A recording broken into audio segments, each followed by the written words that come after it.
اعوذ باللہ من الشیطان اللعین الرجیم بسم اللہ الرحمن الرحیم۔ ابن قولوی رحمۃ اللہ علیہ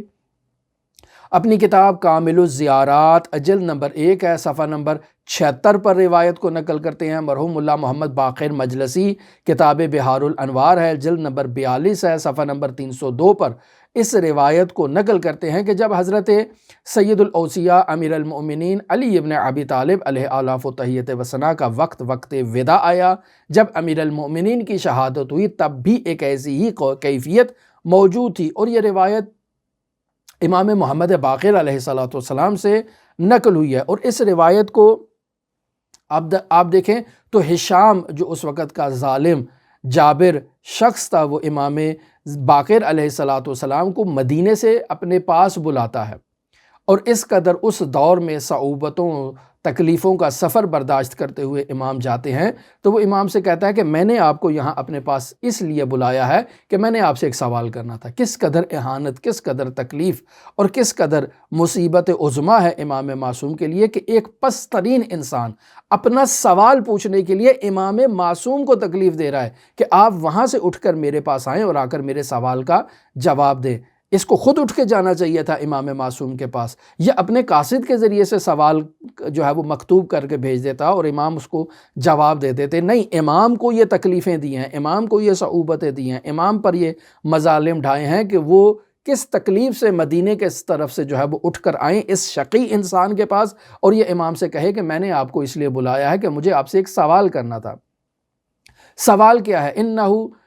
اور سوال کے اندر یعنی جو امام علیہ السلام جو اس کو جواب دیتے ہیں تو اس میں یہ جملے موجود ہیں کہ انہو لما کانا تلک اللیلۃ، یعنی وہ رات کہ جس رات التی قتل فیہا امیر المؤمنین علی ابن ابی طالب، جس رات امیر المؤمنین کی شہادت ہوتی ہے، تو اس رات کی کیفیت یہ تھی کہ لم یرفع عن وجہ الارض حجر، کہ زمین میں کسی بھی جگہ، آپ مدینے میں لیں، آپ مکہ میں لیں، آپ کوفہ میں لیں، کربلا میں لیں، کسی بھی جگہ لم یرفع عن وجہ الارض حجر، کہ زمین سے کوئی بھی پتھر اس لمحہ جو اٹھایا گیا الا وجد تحتہ دم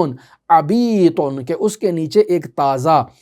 ناحق بہا ہوا خون اس پتھر کے نیچے سے نمودار ہوتا تھا، حتی طلع الفجر، یہاں تک کہ سورج طلوع ہو گیا، اور سورج کے طلوع ہونے تک یہ کیفیت برقرار رہی امیر المومنین علی ابن ابی طالب علیہ آلاف و تحیت و ثنا کے وقت شہادت۔ اور یہ جو امیر المومنین کے وقت شہادت یہ کیفیت تھی، یہ امیر المومنین کے ساتھ مخصوص نہیں تھی، بلکہ یہ اوصیاء کی روش ہے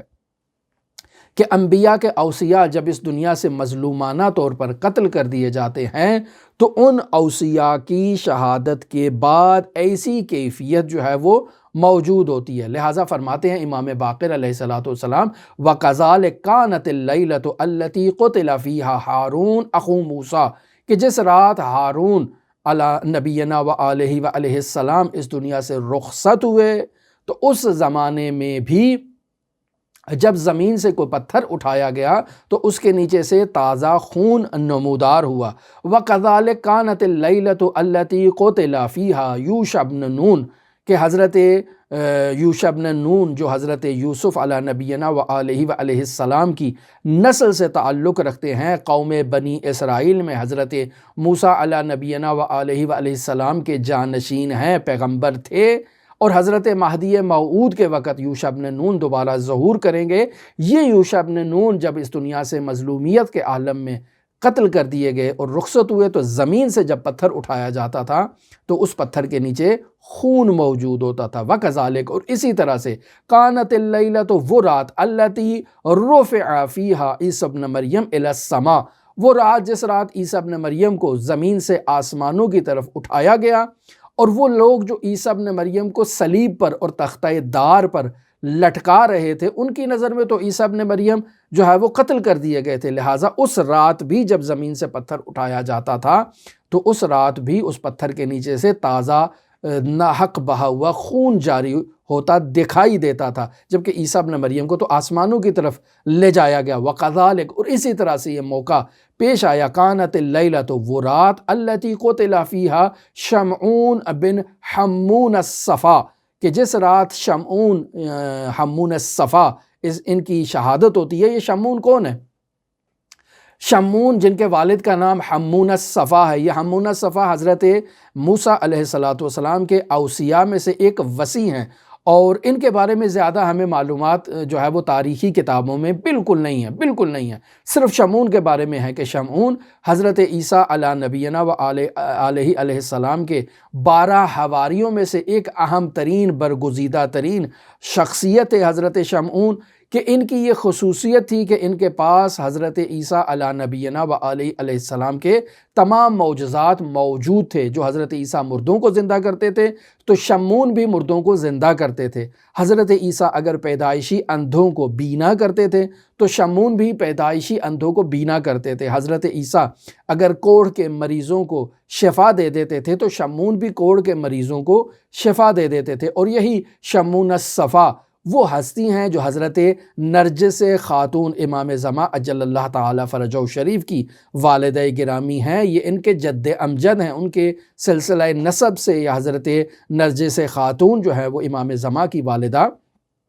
جو ہیں وہ تعلق رکھتی ہیں۔ تو اس شمعون الصفا جب ان کا انتقال ہوتا ہے، ان کو شہید کر دیا جاتا ہے، تو اس وقت بھی جب زمین سے پتھر اٹھایا جاتا تھا تو وہ پتھر کے نیچے سے خون تازہ جاری ہوتا تھا۔ وَكَذَلِكَ، اور اسی طرح وہ رات الَّتِي كَانَتْ قُتِلَ فِيهَا علی ابن ابی طالب کے جس رات امیر المومنین کی شہادت ہوتی ہے، اس رات بھی ایسی ہی ایک کیفیت ہوتی ہے۔ وَكَذَلِكَ كَانَتِ اللَّيْلَةُ، اور اسی طرح وہ رات الَّتِي قُتِلَ فِيهَا حسین ابن علی کے جس رات حسین ابن علی شہید ہوتے ہیں، اور وہ شام غریباں کی رات ہوتی ہے اہل بیت علیہ السلام کے لیے، اس رات بھی زمین سے جو پتھر اٹھایا گیا تو اس پتھر کے نیچے سے تازہ خون جاری ہوا۔ پس یہ تمام جو علامات ہیں، یہ علامت حزن ہیں۔ پس معلوم ہوتا ہے کہ اللہ کے